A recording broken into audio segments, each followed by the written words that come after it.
Matthew chapter 7, verse 13 through 14.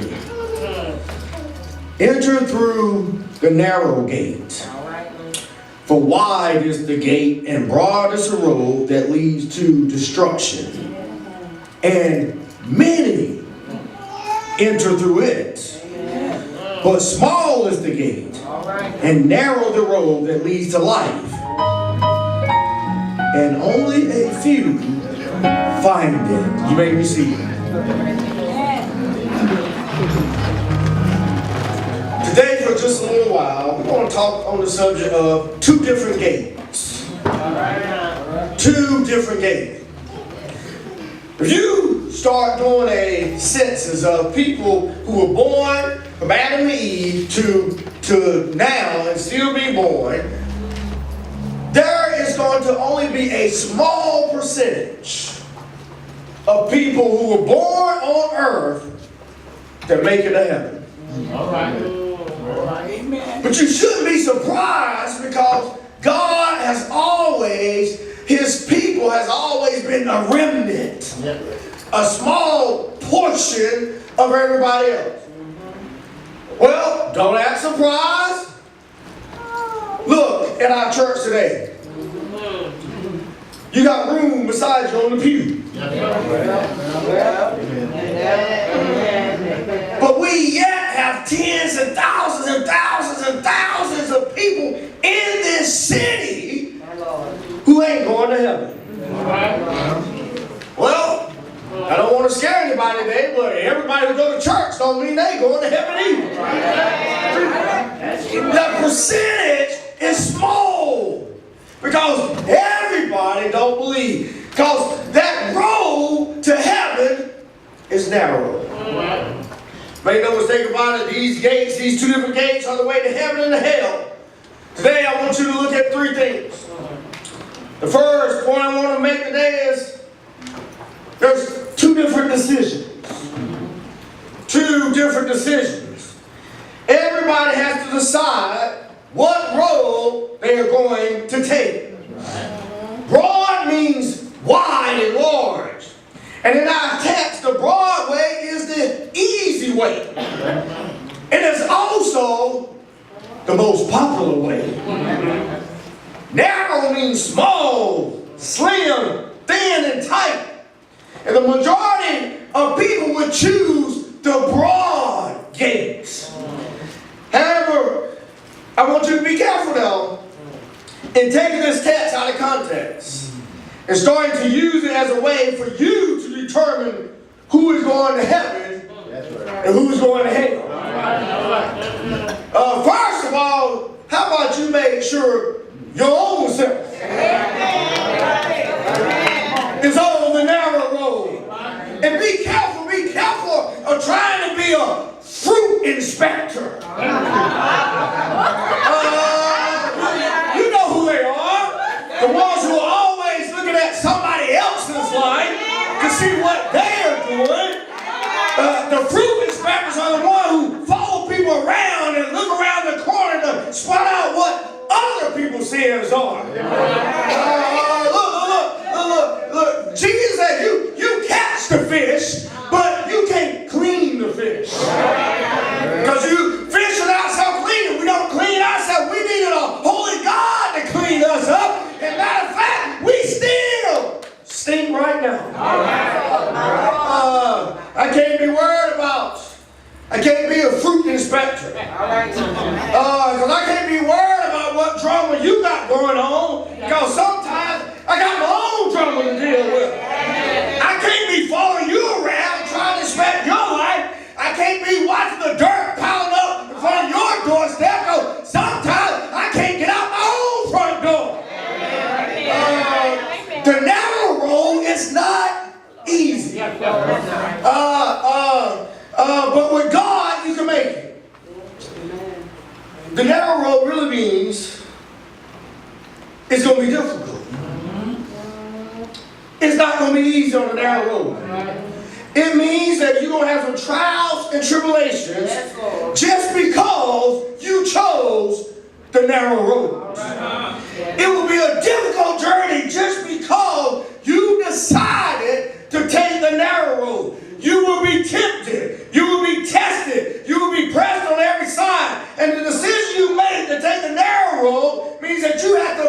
some other difficult decisions. When you take a narrow road, you're going to lose some friends.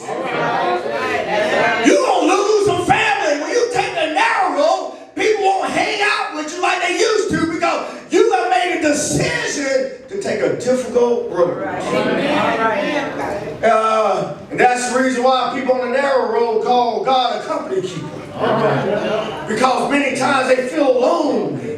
Because when you choose a narrow road, you will have to say no to a lot of things that you like to do. All right.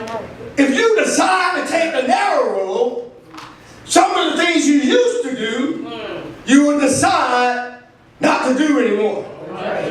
We're talking about those two decisions. And listen, look, let me just stop here for a minute. We cannot be all things to all people because the Christian way is a narrow way. Too many Christians today are worried too much about offending other religions.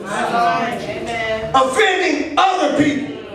I am offended that Christians feel like they have to not act like Christians in order not to offend anybody. Well. Say what? You mean tell me that you are a Christian and you feel like you gotta hide your light? Can I take you back to what Jesus said?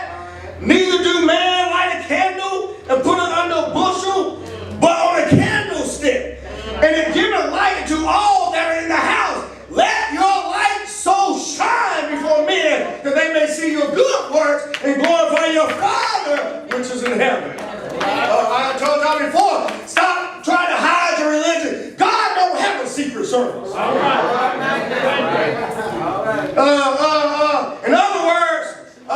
other words, I won't be apologizing for being a Christian. I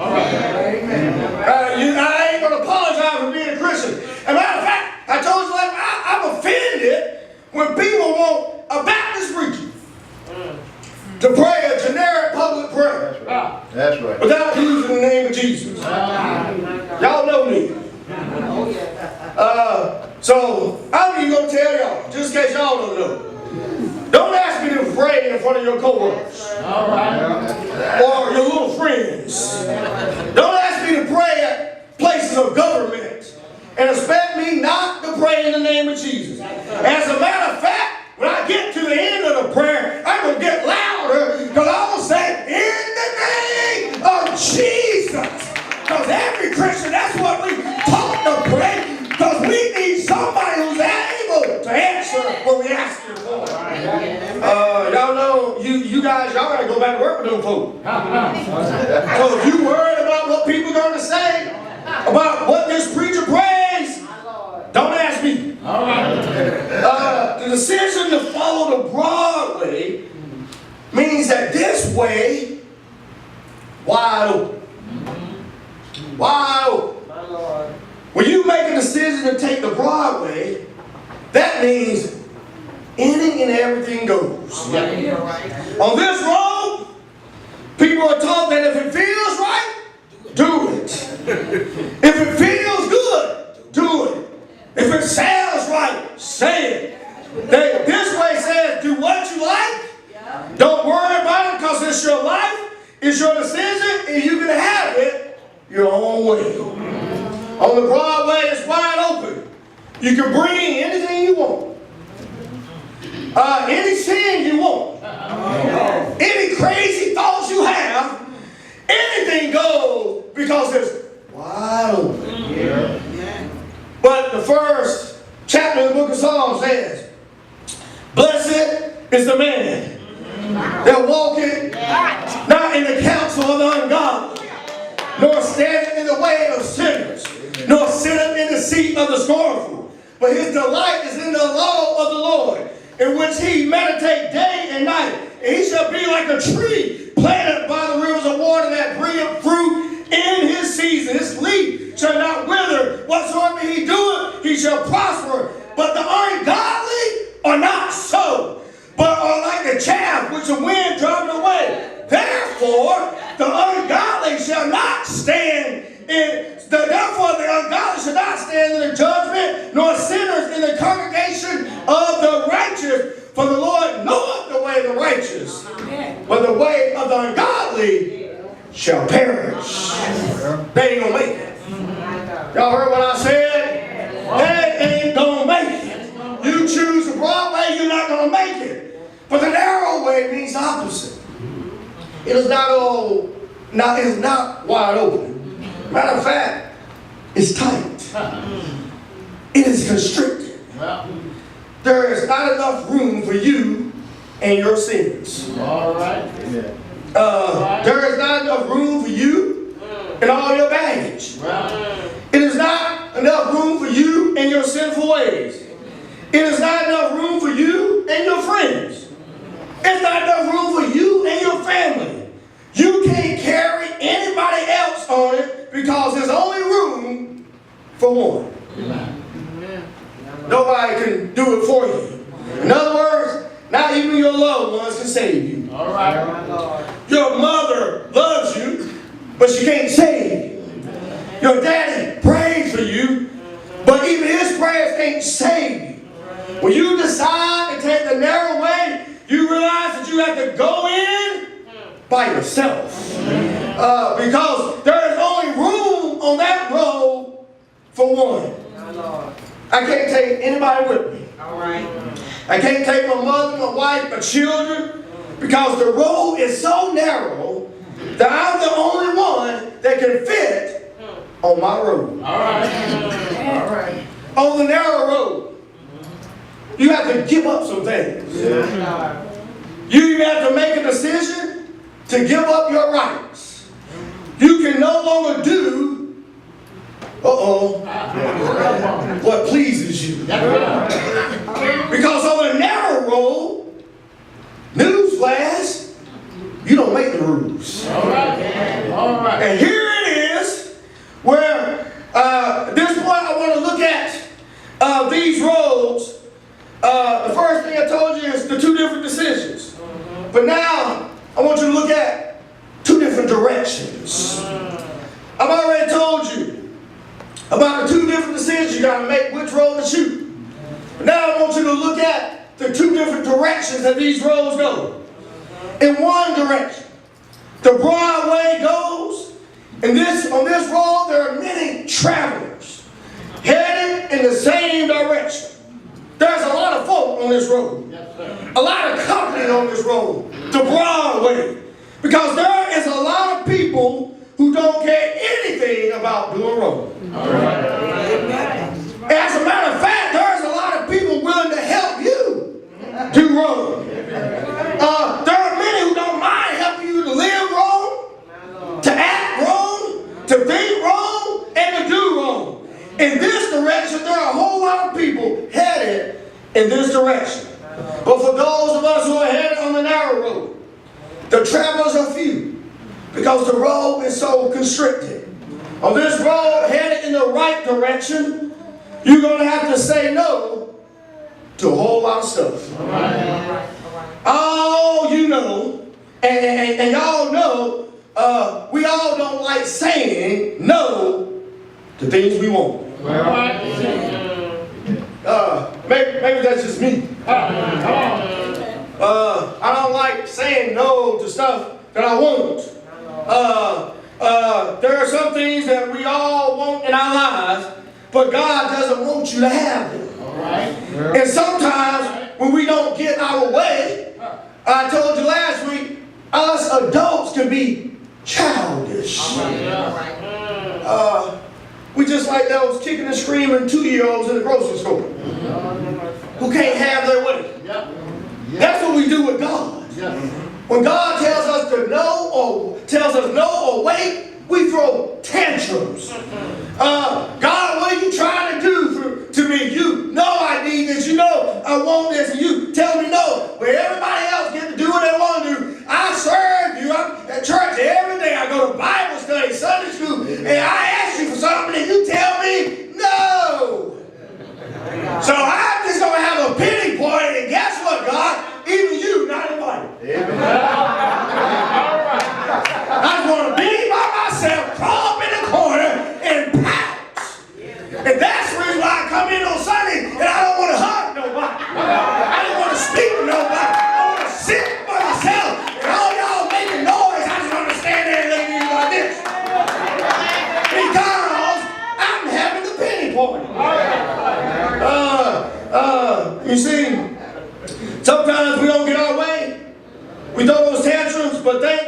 God that when we are on the narrow road, when we want to rule, God overrules. There are times when I know what is right and God is telling me what to do, and I tell God, I can't help myself. Come on. I can't stop cussing. Can't stop lusting. Can't stop lying. Can't stop fighting. So we tell God, Lord, you know my heart.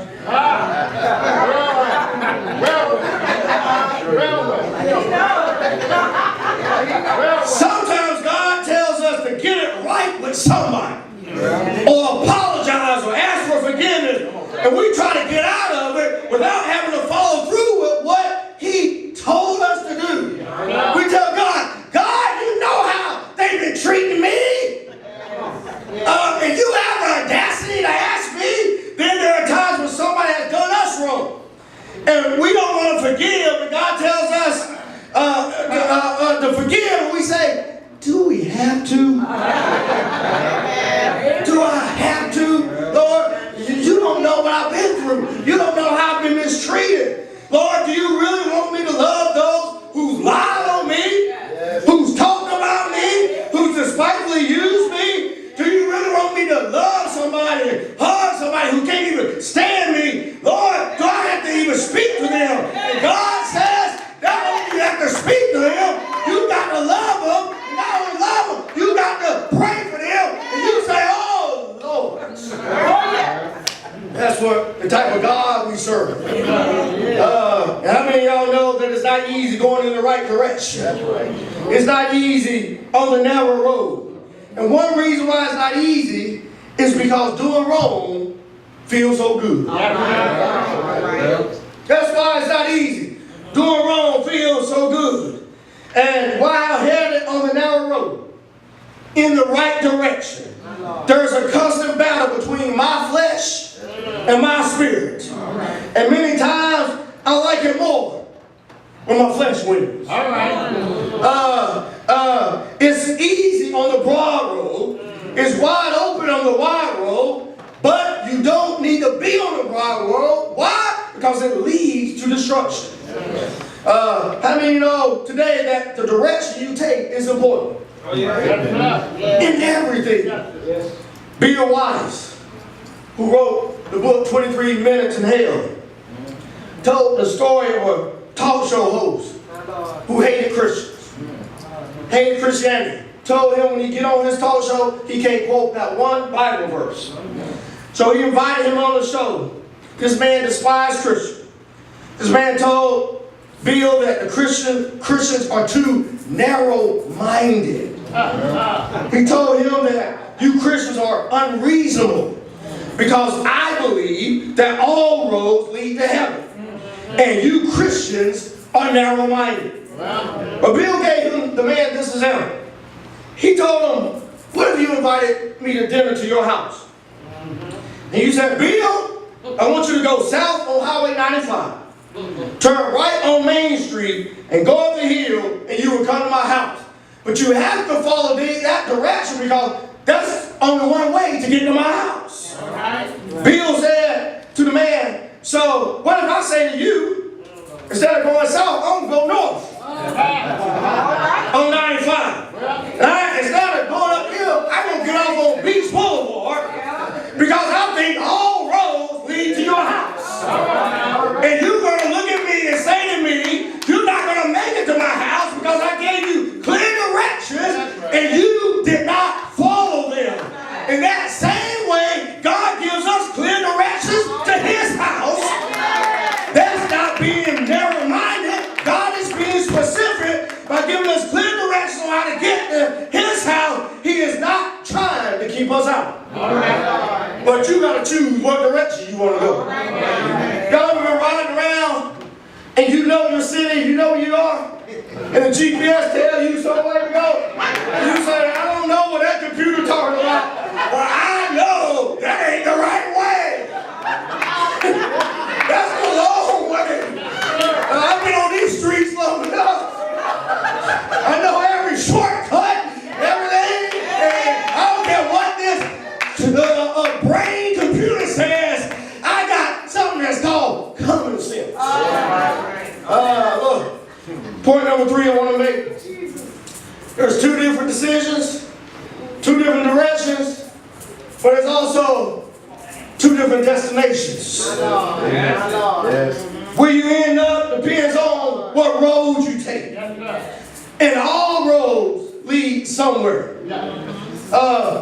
We used to have a joke in South Carolina for all us Gamecock fans. And we used to always have jokes about Clemson. And we used to say all dirt roads lead to Clemson.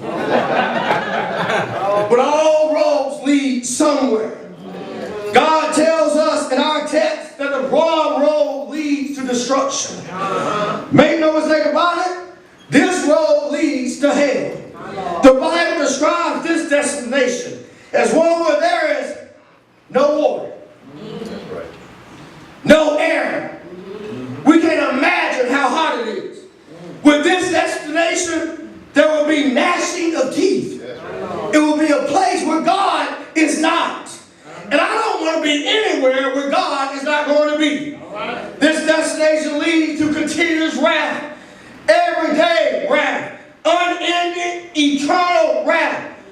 And y'all thought Orlando was hot. The good news today is that hell does not have to be your final destination. Because I told you there are 2 destinations. The other destination is called heaven. No more crying. No more suffering.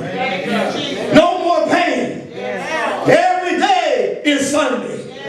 And I will get to meet all my loved ones who's already there. More importantly, in heaven, in this destination, I will be with Jesus. Every day it will be hallelujah. I will be forever in the presence of an almighty God. And when we all get to heaven, what a day of rejoicing it will be. When we all see Jesus, we will sing and shout the victory. We may have suffered here on earth, but when we get the glory, y'all don't understand. I was telling some people at work the other day, they were talking about they want to live to be 100. Those ain't good out in their right mind. But you know what I told them? I said, y'all, I can't even lie.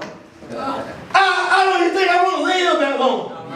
Because everybody talks about heaven, but don't nobody want to go. But I'm not like that. I can't wait to leave this miserable place. I can't wait to get the glory. Can y'all hear what I'm saying? No more cancer, no more diabetes, no more high blood pressure, no more amputations, no more pain, no more mental illness, no more dementia, no more Alzheimer's. Because when I get to heaven, I'm going to get a new body. There's one that won't perish. Because this earthly tabernacle, it will pass away and dissolve. But I'm going to get a new body. I'm going to be able to have the energy to shout all day long. I'm going to be able to praise all the day long. Won't it be grand? Won't it be grand? One of these old days, you going to look for me, and I'm going to be gone. I'm going up to glory. Heaven going to be my home. I'm going to sing. I'm going to shout.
and not the broad path. Because the benefits of being on the narrow road is that you get some help. And some of us know, as I heard y'all say today, we've been in some wrong situations. But God can turn it around. He can fix it for you. Well, before I leave you, I want to go back to Bill Weiss. He was on that same radio show. And the man told him that you Christians are so unreasonable because we don't consider his viewpoint. He says, my viewpoint is just as valid as yours. And if your God does not let me into heaven, he is actually guilty of a hate crime. So Bill said to him, so you think you're a good person? You think good will get you into heaven? And he says, yes, that's right. So Bill told him, so say that you went to the most expensive home in the country. And you go knock on the door. And you said, excuse me, I'm moving in here with you. Because I'm a good person. What do you think the people would say? No one would expect to take you in. Because they would not take you in because they don't have a relationship with you. They don't know you. But you go through your whole life and have nothing to do with God. You deny Jesus as the Son of God, which he said is the only way to his house. Then at the end of your life, you have the nerve to come knock on his door and demand to live there because you are a good person. What does good have to do with it? Because you don't know him. And that's the same way. God is going to tell them, I don't know you. Depart from me, you workers of iniquity. Today, make sure you make the right decision. You headed in the right direction. And you are going to the right destination.